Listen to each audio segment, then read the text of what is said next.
নমস্কার বন্ধুরা, পিপি রান্নাঘরে আমি পিঙ্কি তোমাদের সবাইকে জানাই নতুন আরেকটা ভিডিওতে অনেক অনেক স্বাগত। আজ আমি তোমাদের জন্য নিয়ে চলে এসেছি দোকানের মতন খুবই টেস্টি চিকেন স্টিক বা চিকেন কাবাবের রেসিপি নিয়ে। বাড়িতে যদি অতিথি আসে বা সন্ধ্যার সময় যে কোনো সময় খুব সহজে মাত্র 10 থেকে 15 মিনিট সময়ের মধ্যে কিন্তু এই খুব টেস্টি চিকেন স্টিক বা চিকেন কাবাবটা বানিয়ে নিতে পারবে। খুব সহজে বানাতে হলে কি করতে হবে না, আমার ভিডিও পুরো শেষ পর্যন্ত কিন্তু দেখতে হবে। ভিডিওটা ভালো লাগলে অবশ্যই কিন্তু একটা লাইক করে দিয়ে যাবে। এখানে আমি 300 গ্রাম বোনলেস চিকেন নিয়েছি, আর চিকেনগুলোকে দেখতে পাচ্ছ এরকমভাবে ছোটো ছোটো টুকরো করে নিয়েছি। আর যেহেতু 300 গ্রাম চিকেন নিয়েছি সেই অনুপাতে বাকি সব উপকরণগুলো নিয়েছি। এখানে টমেটো, পেঁয়াজ আর ক্যাপসিকাম আমি নিয়েছি। টমেটোগুলো চারকোনাভাবে কেটে নিয়েছি চৌকোভাবে, আর টমেটোর যে বীজগুলো ছিল সেই বীজগুলো কিন্তু আমি আলাদা করে দিয়েছি।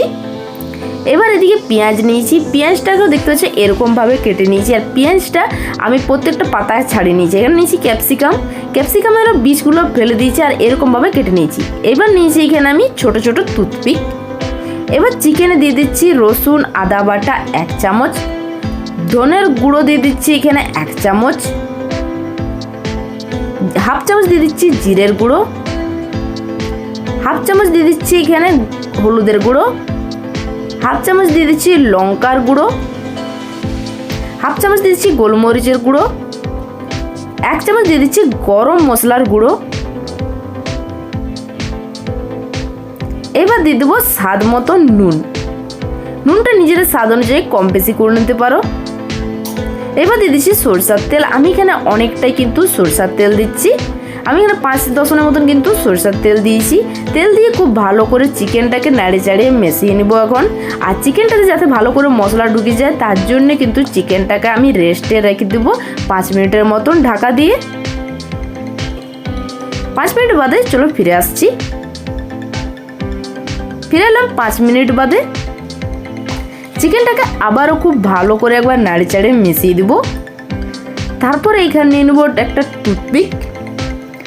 টুথপিকগুলো আমি ভালো করে আগে ধুয়ে নিয়েছিলাম। এবার দিয়ে দিচ্ছি একটা ক্যাপসিকাম কেটে দিচ্ছি, তারপর দিয়ে দেবো এখানে আমি টমেটো, তারপর দিয়ে দেবো এখানে পেঁয়াজ। এরকমভাবে আমি সবগুলো কেটে নেবো। আর তারপর দিয়ে দেবো এখানে আমি চিকেনটা। এখানে ছোটো হলে কিন্তু আমি 2টো চিকেন দিচ্ছি, আর বড় হলে কিন্তু 1টা চিকেন দিচ্ছি। এরকমভাবে আমি সব চিকেন স্টিকগুলো কিন্তু তৈরি করে নিয়েছিলাম। এখানে আমি 2টো দেখতে পাচ্ছি ছোটো ছোটো, তার জন্য 2টোই কিন্তু চিকেন আমি ব্যবহার করলাম। তারপরে এখানে দিয়ে দিচ্ছি একটা পেঁয়াজ, আর দিয়ে দিচ্ছি একটা ক্যাপসিকাম। দেখতে পেলে তৈরি হয়ে গেল আমাদের চিকেন স্টিক। দেখতে কি সুন্দর লাগছে। তোমাদেরকে চলো আরেকটা তাহলে আমি বানিয়ে দেখাচ্ছি। প্রথমে নিয়ে নিলাম একটা চিকেন স্টিক, একটা স্টিক নিয়ে নিয়েছি। তারপরে এখানে আমি ক্যাপসিকামটাকে দিয়ে দিচ্ছি, তারপর দিয়ে দিচ্ছি পেঁয়াজ, তারপর দিয়ে দেবো এখানে টমেটো, তারপর দিয়ে দিচ্ছি এখানে চিকেনটা। যেহেতু একটা বড় চিকেন নিয়েছি ওই জন্য আমি এখানে একটাই চিকেন দিলাম। চিকেনটা দেওয়ার পর দিয়ে দিচ্ছি ক্যাপসিকাম, তারপরে দিয়ে দেবো একটা পেঁয়াজ। এরকম করে আমি বাকি চিকেন স্টিকগুলো আমি তৈরি করে নেব। দেখতে পেলে খুব সহজেই তৈরি হয়ে গেল চিকেন স্টিকগুলো। এবার চলে যাব আমরা পরের ধাপে। আর দেখতেও কত সুন্দর লাগছে দেখো। যে বাটিতে চিকেনটা মেখেছিলাম ওই বাটিতে দিয়ে দিচ্ছি 2 চামচের মতন বেসন, 2 চামচ দিয়ে দিচ্ছি কর্নফ্লাওয়ার হাতের সামনে না থাকলে ময়দা দিয়েও কিন্তু ময়দা ব্যবহার করতে পারো। এবার দিচ্ছি হাফ চামচ গোলমরিচের গুঁড়ো, আর স্বাদ মতন দিয়ে দিচ্ছি নুন এখানে অবশ্যই কম। ভালো করে আমি এগুলোকে নেড়ে চেড়ে একবার মিশিয়ে নিব। এবার দিয়ে দিচ্ছি একটা ডিমটা দিয়ে নিয়ে একটু নেড়ে নেবো। এখানে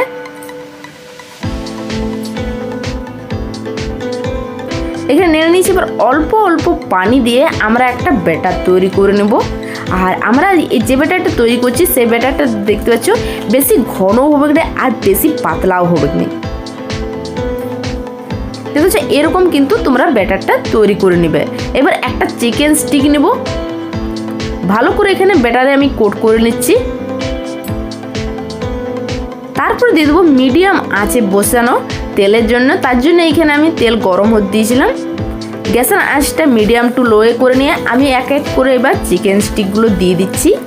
আর এর স্বাদ কিন্তু একদম দোকানের মতন লাগবে। বাড়িতে কিন্তু খুব সহজেই খুব কম টাইমের মধ্যে কিন্তু তোমরা বানিয়ে নিতে পারবে। এক পাশটা ভাজা হয়ে গেলে আমরা উল্টে দিচ্ছি এখানে।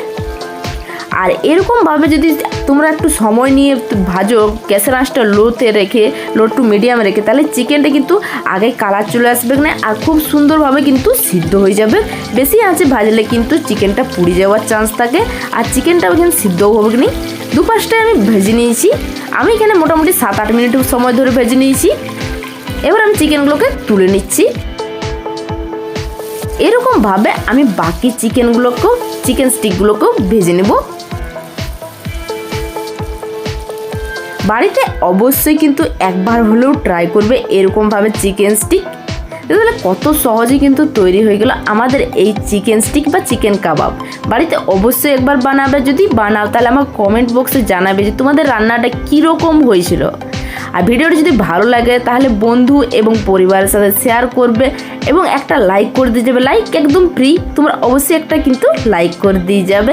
আর আমার চ্যানেলের নতুন বন্ধু হয়ে থাকলে চ্যানেলটা অবশ্যই সাবস্ক্রাইব করে দেবে এবং পাশে থাকা বেল আইকন অন করে দেবে, যাতে তোমাদের জন্য যখন টেস্টি এরকম নতুন রেসিপি নিয়ে আসি সবার আগে যাতে তোমাদের কাছে নোটিফিকেশান পৌঁছে যায়। যারা আমার চ্যানেলটাকে সাবস্ক্রাইব করে দিয়েছো তাদের জন্য রইল অসংখ্য ধন্যবাদ। তাহলে আজকের মতন এখানেই শেষ করলাম। আসি, তাহলে দেখা হচ্ছে পরের অন্য কোনো একটা ভিডিওতে। ততক্ষণ খুব ভালো থেকো, নিজের এবং নিজের পরিবারের অনেক খেয়াল রেখো।